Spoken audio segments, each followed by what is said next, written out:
اور ایک اور چیز ہے کہ ہمیں سوچنا چاہیے کہ ہم 20 سال سے خانقاہ میں آ رہے ہیں، اس کے باوجود حضور داعی اسلام محبتیں پا رہے ہیں، شفقتیں پا رہے ہیں۔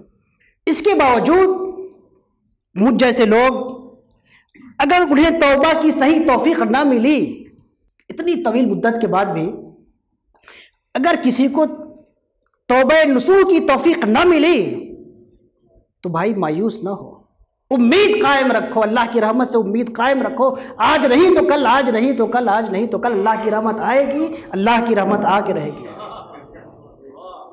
اللہ رب العزت فرماتا ہے وَلَا تَيْأَسُوا مِن رَوْحِ اللَّهِ إِنَّهُ لَا يَيْأَسُ مِن رَوْحِ اللَّهِ إِلَّا الْقَوْمُ الْكَافِرُونَ۔ اللہ کی رحمت سے مایوس مت ہو، اللہ کی رحمت سے صرف کافر ہی مایوس ہوتا ہے۔ تمہارے اندر ایمان کی رمق آ گئی ہے، ایمان کا اجالا آ گیا ہے، مایوس مت ہو، کوشش کرتے رہو، کوشش کرتے رہو، کوشش کرتے رہو۔ توبہ نصوح کی توفیق آج نہیں تو کل مل کے رہے گی، انشاءاللہ ملے گی۔